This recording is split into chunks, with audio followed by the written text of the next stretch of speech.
Movie की शुरुआत में हम देखते हैं अमेरिका के कुछ नेवी ऑफिसर्स अपने परिवार के साथ शिप में बैठकर कहीं पर जा रहे थे। तभी थोड़ी ही दूर जाते ही उनकी शिप में एक बहुत बड़ा ब्लास्ट हो जाता है, जिसकी वजह से सब लोग मारे जाते हैं। अब ये हादसा इतना बड़ा था कि पूरे देश में हलचल पैदा हो जाती है। अब अमेरिकन गवर्नमेंट के ऊपर बहुत बड़ी जिम्मेदारी आ गई थी, क्योंकि उनके 543 नेवी ऑफिसर्स इस हादसे में मारे गए। फिर वो तुरंत इस केस की इन्वेस्टिगेशन शुरू करवा देते हैं। तभी हम देखते हैं कि एटीएफ डिपार्टमेंट का एक बहुत ही काबिल ऑफिसर, जिसका नाम कार्लिन है, हादसे वाली जगह पर पहुंचकर हर एक चीज को बड़े ही ध्यान से चेक करता है। फिर अपना काम खत्म करने के बाद जब वो इस केस से जुड़ी और जानकारी लेने के लिए कहीं पर जाता है, तो उसके पास एक पुलिस ऑफिसर का फोन आता है। वो कार्लिन को बताता है कि हमें हादसे वाली जगह से थोड़ी ही दूरी पर नदी के किनारे एक लड़की की लाश मिली है, जो कि आधी जली हुई है। फिर कार्लिन जवाब देता है कि हमें कुछ दिनों तक ऐसी ही लाशें पानी में बहती हुई मिलती रहेंगी, क्योंकि ये हादसा था ही इतना बड़ा। तुम मुझे ये बताओ कि तुम्हें उसकी लाश कब मिली। फिर वो ऑफिसर जवाब देता है कि हमें वो लाश 10:42 पर मिली थी, लेकिन कार्लिन कहता है कि शायद तुम 11:42 कहना चाहते हो। वो ऑफिसर कहता है नहीं, हमें वो लाश 10:42 पर ही मिली थी। ये बात सुनकर कार्लिन बहुत ज्यादा हैरान हो जाता है, क्योंकि ब्लास्ट 11:42 पर हुआ था और हादसे से पहले उस लड़की की लाश जली हुई हालत में नदी के किनारे कैसे पहुंच सकती है। अब इसकी सच्चाई जानने के लिए वो सीधा पोस्टमार्टम वाली जगह पर पहुंच जाता है। वहां पर आकर कार्लिन को पता चलता है कि उस लड़की का नाम क्लेयर है। फिर थोड़ी बहुत और छानबीन करने पर कार्लिन को यह भी पता चलता है कि क्लेयर के मुंह पर किसी ने टेप बांधी हुई थी। फिर वो समझ जाता है कि जरूर क्लेयर को किसी ने किडनैप किया होगा और फिर उसको जानबूझकर उस जगह के आसपास फेंक दिया गया जहां पर ब्लास्ट होने वाला था, ताकि सभी को ये लगे कि क्लेयर ब्लास्ट वाले हादसे में मारी गई। अब जिसने भी ये काम किया है वो जानता था कि शिप पर ब्लास्ट होने वाला है। जिस समय कार्लिन इन सभी बातों के बारे में सोच रहा था, तभी उसके पास एटीएफ डिपार्टमेंट के एक ऑफिसर का फोन आता है और वो कार्लिन को बताता है कि क्लेयर के पिता ने आज सुबह उसके लापता होने की रिपोर्ट भी लिखवाई थी और उनसे थोड़ी बहुत पूछताछ करने के बाद वो क्लेयर के घर पर चला जाता है। वहां कार्लिन को एक खून से सनी हुई टी शर्ट दिखाई देती है। तभी उसकी नजर फ्रिज पर जाती है, जिसके ऊपर एक मैसेज लिखा हुआ था, यू कैन सेव हर। अब कार्लिन इन सभी चीजों को समझने की कोशिश करता है। फिर वो क्लेयर की पुरानी कॉल रिकॉर्डिंग को सुनता है और उसे पता चलता है कि मरने से पहले क्लेयर ने एटीएफ डिपार्टमेंट के एक ऑफिस में कॉल की थी। फिर सारी जानकारी इकट्ठा करने के बाद कार्लिन सीधा एफबीआई की टीम के पास पहुंच जाता है और अब तक उसने क्या क्या इन्वेस्टिगेशन की है इसके बारे में सारी बातें बता देता है। वो कहता है कि आज सुबह मुझे हादसे वाली जगह पर क्लेयर नाम की एक लड़की की लाश मिली, लेकिन हैरान करने वाली बात यह थी कि उसकी हत्या ब्लास्ट होने से 2 घंटे पहले ही हो चुकी थी। यानी कि किसी ने जानबूझकर उसकी लाश को हादसे वाली जगह पर फेंक दिया था, ताकि सबको यही लगे कि वो लड़की ब्लास्ट में मारी गई। जिस भी इंसान ने ये काम किया उसको पता था कि ब्लास्ट कब और कहां पर होने वाला है। अगर हम क्लेयर के केस को सॉल्व कर दें तो शायद हम उस असली क्रिमिनल को पकड़ पाएं। फिर ये सारी बात सुनकर एफबीआई टीम का सीनियर ऑफिसर, जिसका नाम पॉल है, कार्लिन को कहता है कि आखिर उस आदमी ने क्लेयर को ही क्यों मारा। कार्लिन जवाब देता है कि क्लेयर की कार गायब है, शायद उस आदमी ने उसकी कार के जरिए बॉम्ब को शिप तक पहुंचाया होगा और यही वजह है कि क्लेयर उसकी शिकार बन गई। एफबीआई टीम को सारी जानकारी देने के बाद जब कार्लिन वहां से जाने लगता है तो उसकी नजर अपने दोस्त लैरी की कार पर पड़ती है। फिर वो एफबीआई टीम से पूछता है कि मेरा दोस्त लैरी यहाँ पर क्या करने आया है। फिर एफबीआई वाले बताते हैं कि ये सभी कारें शिप वाली जगह की पार्किंग एरिया में खड़ी थी, यानी कि तुम्हारा दोस्त भी उस ब्लास्ट में मारा गया है। ये बात सुनकर कार्लिन को बहुत बड़ा झटका लगता है। फिर वो उदास चेहरा लेकर उस ऑफिस से बाहर आ जाता है। अब एफबीआई वाले कार्लिन की इन्वेस्टिगेशन से बहुत ज्यादा खुश थे। फिर उनकी टीम का एक मेंबर पॉल कार्लिन के पास आता है और उसको कहता है कि हमारी टीम ने फैसला लिया है कि अब से तुम हमारे ही साथ इस केस पर काम करोगे, क्योंकि तुम्हारी इन्वेस्टिगेशन से हमें काफी कुछ पता चला है। हम तुम्हारी हेल्प से इस केस को बहुत जल्द सॉल्व कर सकते हैं और मैं जानता हूँ कि तुम्हें अपने दोस्त की मौत का बहुत दुख है और तुम उसके कातिल को भी पकड़ना चाहते हो। ये बात सुनकर कार्लिन उसके साथ काम करने के लिए मान जाता है। फिर पॉल उसको एक दूसरी जगह पर लेकर जाता है जहां पर कुछ लोगों की टीम पहले से ही शिप पर हुए ब्लास्ट वाले केस पर काम कर रही थी। वहां आसपास बहुत सारे हाईटेक डिवाइसेस और बड़ी बड़ी स्क्रीन लगाई हुई थी। फिर कार्लिन पॉल से पूछता है कि आखिर ये सब क्या चल रहा है। पॉल जवाब देता है कि हमने एक प्रोग्राम बनाया है जिसका नाम स्नो वाइट है। इस प्रोग्राम का इस्तेमाल करके हम 4.5 दिन पीछे जा सकते हैं और किसी भी इंसान को ट्रैक कर सकते हैं और वो इंसान क्या क्या बातें कर रहा है ये भी सुना जा सकता है। हमारे प्रोग्राम की एक और खासियत है, तुम किसी भी जगह का फुटेज अलग अलग एंगल से देख सकते हो, लेकिन इसकी सबसे बड़ी दिक्कत यही है कि तुम फुटेज को ना तो आगे कर सकते हो और ना ही पीछे। तुम्हें हर एक सेकंड को देखना होगा। जैसे अभी हम ब्लास्ट के 4.5 दिन पीछे की फुटेज को देख रहे हैं। अगर तुम इसे स्किप करके आगे या फिर पीछे जाना चाहो तो ये चीज मुमकिन नहीं है। अब कार्लिन उसकी सारी बातें समझ जाता है। फिर पॉल उसको कहता है कि अब हमें आगे की इन्वेस्टिगेशन बहुत ही सोच समझकर करनी होगी। अब तुम्हारे हिसाब से हमें कहां से शुरू करना चाहिए? कार्लिन कहता है कि आप लोग क्लेयर पर नजर रखो, वही हमें असली क्रिमिनल तक पहुंचा सकती है, क्योंकि मेरी इन्वेस्टिगेशन के हिसाब से जिस आदमी ने उसको किडनैप किया था वही असली कातिल है। अगर हम क्लेयर पर नजर रखेंगे तो हम उस क्रिमिनल तक आसानी से पहुंच सकते हैं। फिर कार्लिन के कहने पर पूरी टीम क्लेयर पर ही नजर रखने लगती है। अब ऐसे ही करते करते एक दिन बीत जाता है। तभी हम देखते हैं कि क्लेयर जब अपने बाथरूम से नहाकर बाहर निकलती है तो उसको ऐसा लगता है जैसे कोई उस पर नजर रखे हुए है और इस चीज से कार्लिन बहुत ज्यादा हैरान हो जाता है। फिर वो पॉल से पूछता है कि क्या क्लेयर हमको देख सकती है और पॉल कहता है नहीं, ऐसा बिल्कुल भी नहीं हो सकता। मैंने तुम्हें बताया तो था कि ये सिर्फ एक फुटेज है, वो हमको नहीं देख सकती। फिर नेक्स्ट डे क्लेयर एक पार्टी में पहुंचती है और वहां उसको एक अनजान नंबर से किसी आदमी का फोन आता है। उस आदमी की बातों से हमें यह पता चलता है कि क्लेयर ने अपनी कार को बेचने के लिए एक एड छपवाई थी और उसी एड को देखकर इस आदमी ने क्लेयर को फोन किया था। फिर कार्लिन समझ जाता है कि यही असली क्रिमिनल होगा और कार खरीदना तो एक बहाना है। ये आदमी क्लेयर की कार को चुरा कर उस शिप तक पहुंचना चाहता है जहां पर वो बॉम्ब लगाएगा। फिर सब कुछ समझने के बाद कार्लिन पॉल को कहता है कि तुम तुरंत कॉल को ट्रैक करके इस आदमी का पता लगाओ। पॉल की टीम उस आदमी की लोकेशन को ट्रैक कर लेती है, लेकिन अब उनके सामने एक दिक्कत और आ गई थी कि लोकेशन स्नो वाइट प्रोग्राम की रेंज से बाहर थी। ये प्रोग्राम सिर्फ एक लिमिटेड एरिया तक ही काम करता था, यानी कि रेंज के बाहर मौजूद किसी भी इंसान को स्नो वाइट प्रोग्राम के अंदर नहीं देख सकते थे। तभी टीम की एक मेंबर कार्लिन को कहती है कि हमारे पास शहर के हर एक कैमरा का कंट्रोल है, हम लोकेशन के पास लगे कैमरा की हेल्प से उस आदमी को देख सकते हैं। फिर कार्लिन उसको कहता है तुम्हें जो भी करना है जल्दी करो, वरना वो आदमी हमारे हाथ से निकल जाएगा। अब वो लोग जल्दी से लोकेशन के पास मौजूद एक एटीएम कैमरा का कंट्रोल लेते हैं और वहां से वो आदमी दिखाई दे रहा था, लेकिन उसने कैमरा की तरफ पीठ कर रखी थी,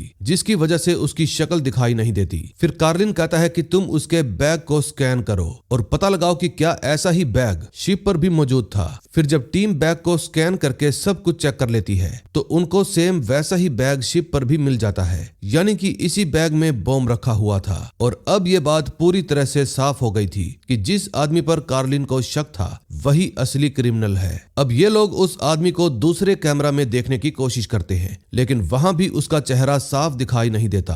अब बिना साफ चेहरे की उसकी आईडी का पता नहीं लगाया जा सकता था। फिर पॉल पूछता है कि हम इस जगह को स्नो वाइट प्रोग्राम में कब असेस कर सकते हैं। फिर उसका साथी बताता है कि अभी से 7 घंटे बाद हम इस जगह को स्नो वाइट प्रोग्राम में देख पाएंगे। फिर सभी लोग 7 घंटे बीतने का इंतजार करते हैं। इसी दौरान कार्लिन अपने पास रखी हुई एक लेजर लाइट से वहां पर लगी स्क्रीन पर पॉइंट करने लगता है और ठीक इसी वक्त क्लेयर भी लेजर लाइट की तरफ देख लेती है। ऐसा होने की वजह से प्रोग्राम दोबारा शुरू हो जाता है। अब कार्लिन पॉल पर चिल्लाते हुए कहता है कि तुम लोग मुझसे क्या छुपा रहे हो, क्योंकि मैंने जैसे ही स्क्रीन पर लेजर लाइट मारी क्लेयर ने उसकी तरफ देखा। आखिर ऐसा कैसे हो सकता है? फिर पॉल कहता है कि अब तक तुम स्क्रीन पर जो कुछ भी देख रहे थे वो कोई फुटेज नहीं बल्कि हकीकत थी। स्नो वाइट प्रोग्राम का इस्तेमाल करके हम खुद को पास्ट टाइमलाइन से कनेक्ट कर सकते हैं। फिर कार्लिन पूछता है कि जिस क्लेयर को हम इतनी देर से स्क्रीन के ऊपर देख रहे थे क्या इस समय वो जिंदा है? पॉल जवाब देता है हाँ वो जिंदा है, लेकिन पास्ट में। फिर कार्लिन कहता है कि तुमने मुझे अभी अभी कहा था कि हम स्नो वाइट प्रोग्राम के जरिए पास्ट टाइमलाइन से कनेक्ट हो सकते हैं, यानी कि हमारे पास पास्ट में जाने का रास्ता है। क्या तुम लोगों ने किसी चीज को पास्ट में भेजने की कोशिश की? ये बात सुनकर टीम का सीनियर अलेक्जेंडर कहता है कि हमने बहुत सारे जानवरों पर एक्सपेरिमेंट किया, लेकिन कोई भी एक्सपेरिमेंट सक्सेसफुल नहीं हुआ, क्योंकि पास्ट में पहुंचते ही उन सब की सांसें एकदम से रुक जाती हैं। फिर कार्लिन कहता है कि क्या तुम लोग पास्ट में कोई मैसेज भेज सकते हो? फिर टीम बताती है हाँ, ये काम मुमकिन है, लेकिन अगर हमने पास्ट में कुछ भी बदलाव किया तो शायद उससे एक नई टाइमलाइन बन जाएगी। फिर कार्लिन कहता है कि तुम अभी इसके बारे में बिल्कुल भी मत सोचो, तुम बस पास्ट में जाकर मुझे मेरे ऑफिस के अंदर एक वार्निंग मैसेज भेजो ताकि मैं उस बॉम्ब रखने वाले आदमी को पकड़ सकूं। फिर पॉल की टीम कार्लिन की ये बात मान जाती है और फिर वो लोग एक कागज पर सारी जरूरी डिटेल्स लिखकर मशीन के द्वारा उसको पास्ट में भेज देते हैं। लेकिन वो कागज कार्लिन को नहीं मिल पाता क्योंकि वो अपने ऑफिस से चला गया था। कुछ देर बाद ऑफिस के अंदर कार्लिन का दोस्त लैरी आता है और वो कागज पर लिखे हुए मैसेज को पढ़कर समझ जाता है कि उसको बॉम्ब रखने वाला आदमी कब और कहां पर मिलेगा। फिर कुछ ही देर में लैरी उस एड्रेस पर पहुंच जाता है और वहां उसको बॉम्ब रखने वाला आदमी मिल जाता है। वो आदमी जैसे ही अपनी कार में बैठकर वहां से जाने लगता है तो लैरी उसके सामने आकर उस पर अपनी गन तान देता है, लेकिन वो आदमी लैरी की बात मानने की बजाय उसको अपनी गन से शूट कर देता है, जिसके बाद वो लैरी को अपनी कार में बिठाकर वहां से ले जाता है। इस समय कार्लिन और पॉल की पूरी टीम ये सब कुछ स्नो वाइट प्रोग्राम में देख रही थी, क्योंकि अब इस बात को 7 घंटे बीत चुके हैं। अब जैसे जैसे वो आदमी लैरी को लेकर रास्ते पर आगे बढ़ता जा रहा था, स्क्रीन में सब कुछ ब्लर होने लगता है। फिर पॉल कार्लिन को बताता है कि अब ये आदमी प्रोग्राम की रेंज से बाहर जा रहा है, इसीलिए हमें इसको देखने में दिक्कत हो रही है। फिर कार्लिन भी जल्दी से उस प्रोग्राम की रेंज वाले डिवाइस को एक कार में रखकर उसी रास्ते की तरफ जाने लगता है जिधर वो आदमी लैरी को लेकर जा रहा था। ऐसा होने की वजह से पूरी टीम उस आदमी को दोबारा स्नो वाइट प्रोग्राम में देख पाती है। फिर थोड़ी देर बाद वो आदमी अपने ठिकाने पर पहुंच जाता है और लैरी को एक बार फिर से शूट करके मार देता है। कार्लिन और पॉल की टीम ये सब कुछ देखकर बहुत ज्यादा उदास हो जाते हैं, क्योंकि इतना सब कुछ करने के बाद भी वो कुछ भी बदल नहीं पा रहे थे और लैरी की मौत भी एक बार फिर से हो गई। अगले सीन में हम देखते हैं पॉल की टीम को इस बार स्नो वाइट प्रोग्राम के अंदर उस आदमी का चेहरा दिख जाता है। फिर वो लोग उसके चेहरे को स्कैन करके उसकी सारी डिटेल्स निकाल लेते हैं। कुछ देर बाद FBI की टीम उसके घर पर पहुंचकर उसको अरेस्ट कर लेती है। अब कार्लिन उस आदमी से पूछताछ करने के लिए जेल में जाता है और वहां उसको पता चलता है कि उसका नाम कैरोल है। उसने शिप पर बम इसलिए रखा क्योंकि वो अमेरिका की गवर्नमेंट से बदला लेना चाहता था। कैरोल ने मैरीन्स और आर्मी में जॉब पाने के लिए बहुत बार कोशिश की थी, लेकिन उसको हर बार रिजेक्ट कर दिया गया। लेकिन वो अपने आप को बहुत काबिल मानता था और जब उसको जॉब नहीं मिली तो उसने गुस्से में आकर फैसला किया कि वो शिप से जाने वाले 543 नेवी ऑफिसर्स को मार डालेगा ताकि उसके मन को शांति मिल सके। फिर वो सबके सामने खुद को लैरी और क्लेयर की मौत का जिम्मेदार भी मानता है। अब FBI को भी पूरी सच्चाई पता चल गई थी और अब उनके पास पूरे सबूत भी थे, इसलिए वो कैरोल के केस को बंद कर देते हैं। लेकिन कार्लिन अभी भी बाकी लोगों को बचाना चाहता था। फिर वो FBI के एक सीनियर ऑफिसर को कहता है कि स्नो वाइट में बॉम्ब ब्लास्ट होने में अभी 12 घंटे बाकी हैं। हम उस प्रोग्राम के जरिए शिप पर मौजूद 543 नेवी ऑफिसर्स की जान बचा सकते हैं और साथ में क्लेयर को भी। हमें एक बार पास्ट में जाकर उस हादसे को रोकने की कोशिश करनी चाहिए। लेकिन FBI का ऑफिसर इस बात पर राजी नहीं होता। वो कार्लिन को कहता है कि हमें जिस आदमी को पकड़ना था पकड़ लिया और अब हम ये केस बंद कर रहे हैं।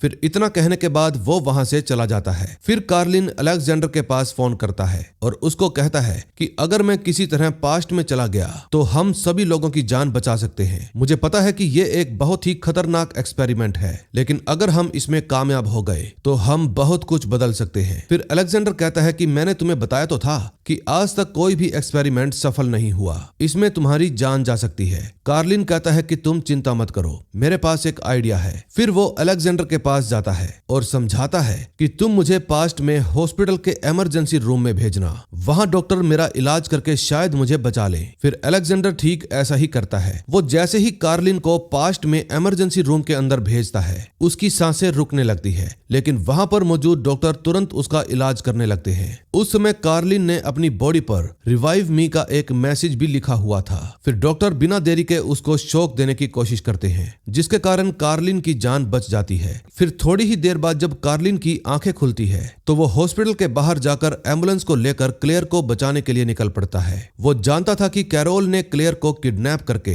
अपने अड्डे पर रखा होगा। अब जैसे ही कैरोल उसको मारने के लिए जा रहा था, एन मौके पर कार्लिन वहां पर पहुंच जाता है और कैरोल पर गोलियां चलाना शुरू कर देता है। अब उसको भी समझ में आ गया था कि उसकी जान खतरे में है, इसलिए वो क्लेयर को वहीं पर बंधा हुआ छोड़कर वहां से भाग जाता है। फिर कार्लिन जल्दी से क्लेयर के हाथ खोलकर उसको कार के अंदर बिठाता है और वहां से ले जाता है। रास्ते में क्लेयर उससे पूछती है कि आखिर वो आदमी था कौन। फिर कार्लिन जवाब देता है कि मैं बस तुम्हें इतना ही बता सकता हूँ कि वो आदमी 1 घंटे के अंदर शिप पर बॉम्ब ब्लास्ट करने वाला है। ये बात सुनते ही क्लेयर कहती है कि अब हमें पुलिस के पास जाना चाहिए, लेकिन कार्लिन कहता है कि हमारे पास इतना वक्त नहीं है, मुझे किसी भी हालत में उस बॉम्ब को खुद ही डिफ्यूज करना होगा, इसलिए मैं जल्दी से तुम्हें तुम्हारे घर पर छोड़ देता हूँ, वहां पर तुम सुरक्षित रहोगी। क्लेयर कहती है कि उस आदमी से लड़ते वक्त तुमको भी काफी सारी चोटें लग गई, इसलिए तुम मेरे घर पर रुककर मरहम पट्टी करवा लेना। फिर कार्लिन उसकी बात मान लेता है। फिर थोड़ी ही देर बाद वो दोनों ही घर पर पहुंच जाते हैं। फिर कार्लिन अपनी मरहम पट्टी करने से पहले फ्रिज पर लगे अक्षरों से यू कैन सेव हर का मैसेज लिखता है,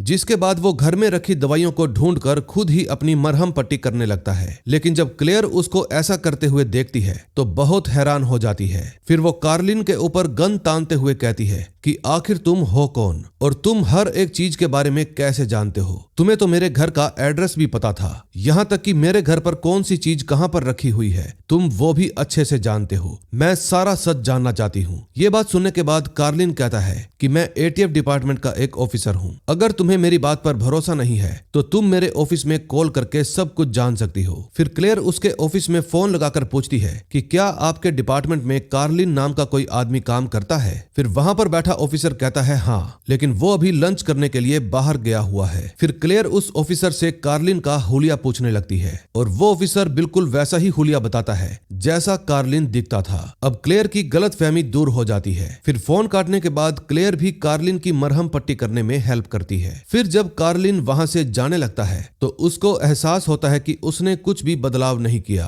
क्योंकि घर के अंदर सारी चीजें वैसी की वैसी हैं जैसी कार्लिन ने मूवी की शुरुआत में देखी थी। यानी कि जब कार्लिन ने वहां पर खून सी सनी हुई टी शर्ट देखी थी वो खुद उसकी ही थी। और यहाँ तक कि क्लेयर ने अपनी आखिरी कॉल एटीएफ डिपार्टमेंट में ही की थी और फ्रिज पर जो मैसेज लिखा हुआ था यू कैन सेव हर, वो मैसेज भी कार्लिन ने ही लिखा था। अब इससे एक बात साफ हो जाती है कि कार्लिन पहले भी पास्ट में जा चुका है, क्योंकि घर के अंदर जो कुछ भी हुआ वो सब कुछ दोबारा उसके यहाँ पर आने की वजह से ही हुआ था। यानी कि कार्लिन एक टाइम लूप के अंदर फंस चुका है जो तभी खत्म होगा जब वो बॉम्ब को डिफ्यूज करके सब लोगों की जान बचा लेगा। कार्लिन क्लेयर को कहता है कि मैंने कुछ भी नहीं बदला, तुम्हारी जान को भी खतरा हो सकता है, इसलिए तुम मेरे साथ चलो। फिर वो दोनों जल्दी से शिप पर पहुंच जाते हैं। उस समय कैरोल भी वहीं पर मौजूद था। फिर वो क्लेयर की कार में बॉम्ब लगाकर शिप की पार्किंग में खड़ा करके बाहर की तरफ जाने लगता है। अब अमेरिकन नेवी के 543 ऑफिसर्स पहले की तरह अपने परिवार के साथ शिप पर पहुंच जाते हैं। तभी कार्लिन क्लेयर को कहता है कि जैसे ही ये शिप शुरू होगा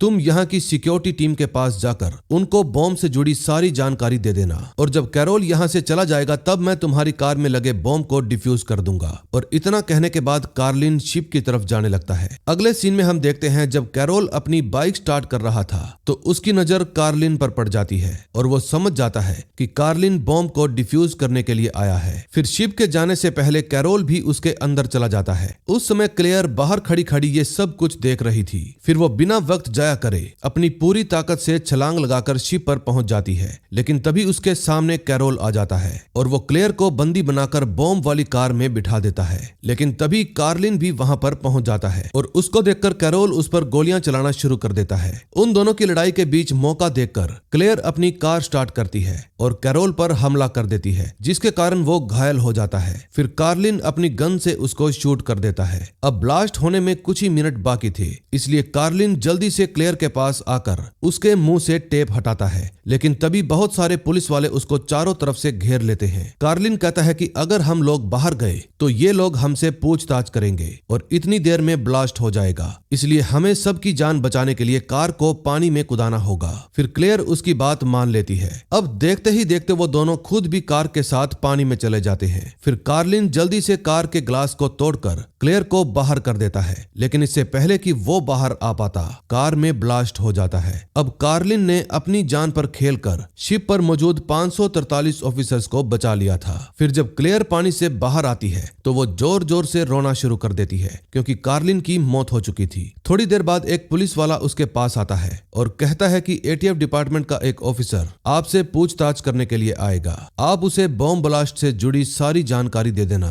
फिर जब क्लेयर उस ऑफिसर को देखती है तो उसके होश उड़ जाते हैं, क्योंकि वो ऑफिसर कोई और नहीं बल्कि कार्लिन खुद था। दरअसल स्नो वाइट प्रोग्राम की एक मेंबर ने उसको पहले ही बता दिया था कि अगर हम पास्ट में कुछ भी बदलाव करेंगे तो इससे एक नई टाइमलाइन बन जाएगी, और हुआ भी बिल्कुल वैसे ही। पहली टाइमलाइन वाला कार्लिन तो मर गया, लेकिन पास्ट में किए हुए बदलाव की वजह से जो दूसरी टाइमलाइन बनी थी उसमें कार्लिन अभी भी जिंदा था, और ये कार्लिन दूसरी टाइमलाइन के कार्लिन के बारे में कुछ भी नहीं जानता था। फिर वो क्लेयर को अपनी कार में बिठाकर अपने ऑफिस में ले आता है ताकि वो उससे पूछताछ कर सके, और इसी के साथ इस मूवी का एंड हो जाता है। दोस्तों, मुझे उम्मीद है कि आपको ये मूवी बहुत ही पसंद आई होगी, और अगर आपको ये मूवी और मेरी एक्सप्लेनेशन पसंद आई है तो प्लीज वीडियो को लाइक करके चैनल को सब्सक्राइब कर देना। हो सके तो हाइप भी जरूर कर देना ताकि ये वीडियो ज्यादा से ज्यादा लोगों तक पहुंच सके। मैं मिलूंगा आपसे और भी मजेदार मूवी के साथ। Till then, bye bye.